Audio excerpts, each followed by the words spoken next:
What's up? So, fish are coming at you. And today, I actually was smart about this. I don't know if you noticed in my last video, but my eyes were all dry and I was exhausted. And I was about ready to fall asleep because I waited way too late to make my last video. Today, it is Tuesday and it is only 5 p.m. So as you can tell, I am much more wide awake than I normally am. And I'm coming at you today to talk to you about amongst the people, the next chapter of Siddhartha. And it's a pretty short chapter. It starts on page 63 and it ends on page 73, halfway down 73. So it's 9.5 pages. So I'm going to read a few excerpts from this chapter for you, and then I'm going to let you find the sentence that you like. Now, I'm not going to read this entire chapter like I normally do. I've read almost the entirety of all the other chapters. And I gave you an audio version of this, and I gave you a PDF version of this. So I'd like you to look over this chapter on your own for the most part and try to find that florilegium, find that one piece, pull that sentence out that was bright and shiny, and be like, oh, you're my sentence. This is the one that I like. Look at it. It's beautiful. Why do I like this, though? And what does this make me think about? Why? Why does it go here? But I can feel it here in my heart. Okay? So, all right, resuming. Sorry, had a little pause there. All right, so in this chapter, Siddhartha is determined to get with Kamala. He definitely wants to ascend that tree.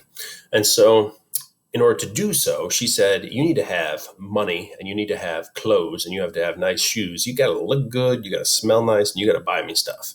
And he's like, cool, I can do that.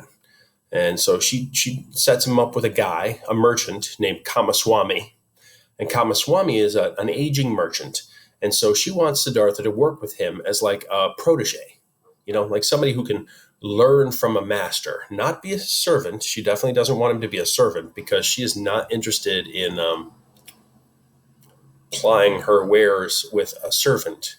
She is a high-class courtesan, and she only works with high-class people. And so he needs to be the equal of Kamaswami in order to earn her affections. So there's a lot of euphemisms that I have to use in this chapter, but it's much less awkward than the last chapter where there's literally physical stuff being done on the pages. So let's see. Siddhartha goes to Kamaswami, and Kamaswami says, so I understand you're in need. And Siddhartha says, no, I'm not in need. It's like, what? Of course you are. You don't have anything. Siddhartha's like, that's true. I don't have anything, but I don't really need anything. So I'm not really in need. Kamaswami's like, sure, okay. And let's see, how does he respond to that?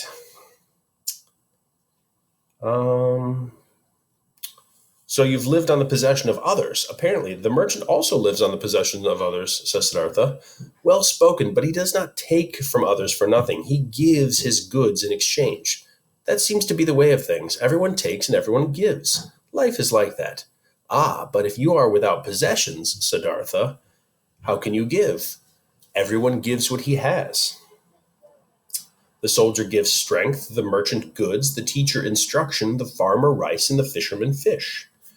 Very well, and what can you give? What if you learned that you can give? I can think, I can wait, and I can fast. Is that all? I think that's all. And of what use are they? For example, fasting, what good is that? It's of great value, sir. If a man has nothing to eat, fasting is the most intelligent thing he can do. If, for instance, Siddhartha had not learned to fast, he would have had to seek some kind of work today, either with you or elsewhere, for hunger would have driven him. But as it is, Siddhartha can wait calmly. He's not impatient. He is not in need. He can ward off hunger for a long time and laugh at it. Therefore, fasting is useful, sir. You are right, Samana. Wait a moment. Okay. So Siddhartha made a really good point right there, I feel like. He said, if I was a man who gave in to the hunger pangs that most people feel, then I would have had to belittle myself and get some kind of lesser work and settle for that work. But instead, I can wait and I can find quality work with you, or I can go someplace else if you're not willing to give me what I need. I'm not impatient, okay? And that is powerful. I mean, he's in a job interview right now. And I got to say, that is a good thing to say in a job interview. I remember my first job interview for the job that I got teaching. I worked at Godwin Heights High School. And I really, really think that one of the strongest things that I said that got me that job was that I'm not in need of a job. I don't necessarily need this job. I said, and you guys know, I'm married to a doctor, okay, and she is able to support me financially. So I'm not starving. I'm not in need of paying bills or going to be kicked out of my house or anything. The reason that I came to this interview is because I really want to be a teacher. I want to get back in the building. I want to work with kids, and I want to do my part for the greater good. And I think that the fact that I wasn't desperate, that I was genuine, really went a long ways towards getting me that job. It worked for me. It's working for Siddhartha. We're the wisest people you know. Siddhartha, Fisher. That's it. Okay? So if you need advice, right here, man, I'm just like a walking emporium of wisdom. It's just leaking out of me, basically. Anyway, okay, let's move on. So he ends up getting a job with Kamaswami, and he's his underling, but not in a subservient way. Like I said, he's like his protege. So he's going to learn from him, his Padawan, if you will, like Star Warsy.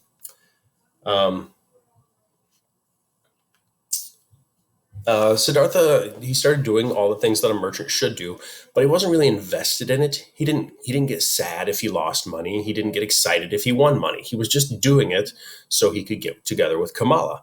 And Kamaswami was like, this guy's not really, like, he's not really in the merchant class. He's not really living the merchant lifestyle, because if you lose a bunch of money, you should be angry. And if you get a bunch of money, you should celebrate. It's like he's just kind of like observing and experiencing and not really living in the moment. And so Kamaswami's friends said, give him a third of the profits. And then if he loses money, it'll be his money he loses. And if he wins money, it'll be his money he wins. It's like working on commission. And so Kamaswami's like, yeah, that's a good idea. I'm going to do that. I'm going to teach him what it's like to experience the lows and the highs of, the mercantile. I think that word works in that scenario. Anyway, so he does that. And Siddhartha likes it. But he doesn't get super excited either way. Now, this is interesting. So Siddhartha was sent by Kamaswami away to a village to buy a bunch of rice. I'm paraphrasing here.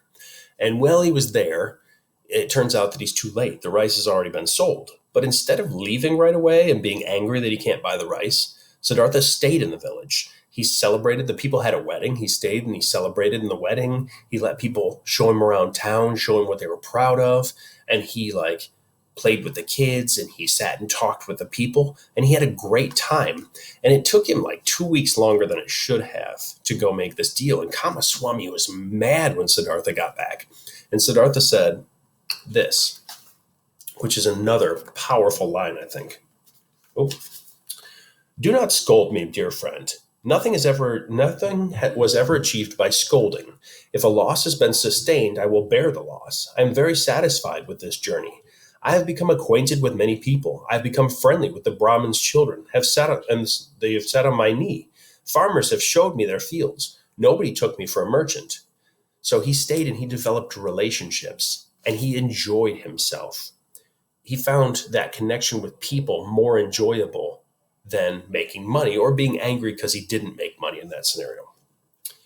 That's all very fine, admitted Kamaswami reluctantly, but you are in fact a merchant, or were you just traveling for your own pleasure? Certainly I traveled for my pleasure, laughed Siddhartha. Why not? I've become acquainted with people in new districts. I've enjoyed friendships and confidence. Now, if I had been Kamaswami, I should have departed immediately, feeling very annoyed when I saw that I was unable to make the purchase, and time and money would have indeed been lost. But I spent a number of good days, learned much, and had much pleasure, and did not hurt either myself or others through annoyance or hastiness. If I ever go there again, perhaps to buy a later harvest or for some other purpose, friendly people will receive me, and I will receive me, and I will be glad that I did not previously display hastiness and displeasure. Anyway, let it rest, my friend, and do not hurt yourself by scolding.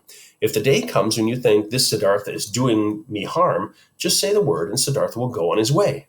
Until then, however, let us be good friends. Another great piece of advice. Siddhartha, what he did, he didn't get bent out of shape about something he couldn't control.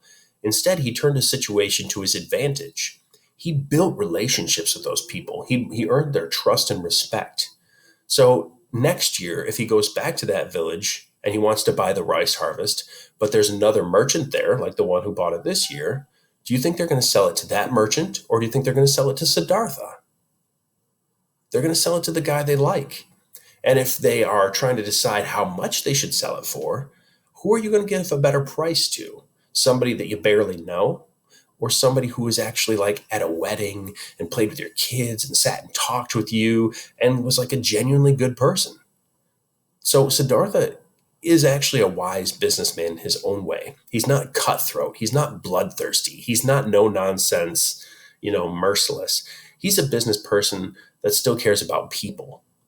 And maybe he won't make as much money, maybe he will, but he'll definitely have lower stress levels and he'll have a better quality of life in general. So that's another good bit of advice here. It's almost like Siddhartha is not so much learning from Kamaswami as he's teaching Kamaswami. There's a give and take there, which is exactly what Kamala wanted. So he's done a great job. He is teaching Kamaswami as much as Kamaswami is teaching him. Interesting dynamic. Now, okay. I'm going to go to page 69 now. Don't read into that. I mean, I do want you to read it, but don't read into the number, okay? I'm jumping down to the bottom of 69. His heart was not in business. It was useful in order to bring him money for Kamala, and it brought him more than he really needed. Moreover, Siddhartha's sympathy and curiosity lay only with people whose work, troubles, pleasures, and follies were more unknown and remote from him than the moon. Although he found it so easy to speak with everyone, to live with everyone, to learn from everyone, he was conscious of the fact that there was something which separated him from them, and that was due to the fact that he had been a samana. He saw people living in a childish or animal-like way, which he both loved and despised. He saw them toiling, he saw them suffer and grow gray about things that did not seem worth the price for money, small pleasures, and trivial honors. He saw them scold and hurt each other. He saw them lament over pains at which a samana would laugh, and suffer at deprivations which a samana does not feel. He accepted all that people brought him. The merchant who brought him linen for sale was welcome. The debtor who sought a loan was welcome. The beggar was welcome, who stayed an hour telling him the story of his poverty, and who was yet not as poor as any samana. He did not treat the rich foreign merchant differently from the servant who shaved him and the peddlers from whom he bought bananas and let himself be robbed of small coins. If Kamaswami came to him and told him his troubles or made him reproaches about a transaction, he listened curiously and attentively, was amazed at him, tried to understand him, conceded to him a little where it seemed necessary, and turned away from him to the next one who wanted him. And many people came to him, many to trade with him, many to deceive him, many to listen to him, many to elicit his sympathy, many to listen to his advice. He gave advice, he sympathized, he gave presents, he allowed himself to be cheated a little, and he occupied his thoughts with all this game and the passion from which all men played it, as much as he had previously occupied his thoughts with gods and Brahmins. So he's really, like I said, he's departed from the spiritual realm and he's getting really into the material, like the physical realm. He's trying to experience the real world, but he's still kind of just playing at it or just observing it. It's like he's watching it, but not really living it.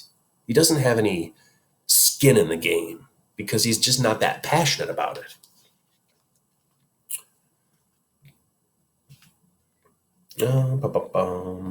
Okay, I'm going to jump down like I said. Okay, here we go. He visited the beautiful Kamala regularly, learned the art of love in which, more than anything else, giving and taking became one. He talked to her, learned from her, gave her advice, received advice. She understood him better than Govinda had once done. She was more like him. Once he said to her, "You are like me. You are different from other people. You are Kamala and no one else, and within you there is a stillness and a sanctuary to which you can retreat at any time and be yourself. Just as I can. Few people have the capacity, and yet everyone could have it." "Not all people are clever," said Kamala. It has nothing to do with that, Kamala, said Siddhartha. Kamaswami is just as clever as I am, and yet he has no sanctuary. Others have it who are only children in understanding. Most people, Kamala, are like a falling leaf that drifts and turns in the air, flutters and falls to the ground. But a few others are like stars which travel one defined path. No wind reaches them. They have within themselves their guide and their path. So some people just bounce from here to there in life, and they just kind of bounce around, float around. And some people are driven to achieve an end. Those people who are driven, they miss out on a lot of other stuff. But the people who drift around, they probably don't get as far down the path as the people that are driven. So it's two different lifestyles and two different perspectives. And really, neither one of them is wrong or right. It's just a different way of living and a different way of viewing the world. And some of you out there are one, and some of you are the other. So, which one do you think you are? Think about that. Kamala looked at him and smiled. You're talking about him again, she said. Oh, wait. Oh, I missed a spot here. Among all the wise men of whom I knew, there was one who was perfect in this respect. I can never forget him. He is Gautama, the illustrious one, who preaches his gospel.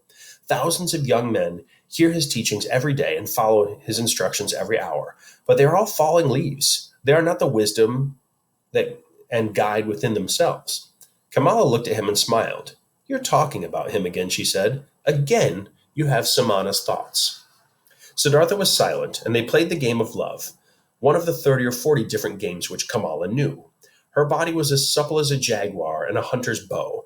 Whoever learned about love from her learned many pleasures, many secrets. She played with Siddhartha for a long time, repulsed him, overwhelmed him, conquered him, rejoiced at her mastery until he was overcome and lay exhausted at her side. The courtesan bent over him and looked long at his face, into his eyes that had grown tired. You are the best lover that I have ever had, she said thoughtfully. You're stronger than others, more supple, more willing. You have learned my art well, Siddhartha. Some day when I am older, I will have a child by you. And yet, my dear, you have remained a samana. You do not really love me. You love nobody. Is that not true? Maybe, said Siddhartha wearily. Maybe I'm like you. You cannot love either. Otherwise, how could you practice love as an art? Perhaps people like us cannot love. Ordinary people can. That is their secret. There's a couple of weird things there, okay? Siddhartha doesn't think that he's capable of love, and he believes that he's found a kindred spirit in Kamala, in that she can't love either, because how could she love if she has sex for money? But I think love and passion are separate. And I don't think Siddhartha realizes that. Physical love and emotional love are not necessarily intertwined. When they are intertwined, everything's better, but they aren't always one and the same. The other thing that's weird is Kamala. They just finished making love, and she leans over and looks him in the eye and says, "You're the best lover I've ever had." And he's like, "Cool." And she's like, "Someday you're going to get me pregnant." And he's like, he doesn't react. Most people would react to that. But no, just a casual passing comment. First they're talking about Buddha, and they're doing it. And then she's talking about how someday she's going to have a baby with him. And neither one of them loves the other one. They're a strange couple. Anyway, I skipped a lot of the chapters, so there's still a lot of meat left on that bone. Why don't you look over it on your own? Or maybe I said a sentence that really stuck out to you or really sparkled. You can go ahead and choose one of those. I will post to Google Classroom. I probably already have. Make sure you explain what part of the contextual part of the plot your quote came from, and make sure you really expound upon how it relates to the real world. Don't speak in vague, like some people do this and some people do that. Give me some specifics, like there are people like blank who did this thing, and this thing shows me that, give me some specifics. Be concrete. Don't give me this vague, abstract, answer that's just checking a box on a list, okay? Really reflect and think about this. All right, that's all I've got for you today. just a hair under 20 minutes. All right, you guys have a great day. Peace out.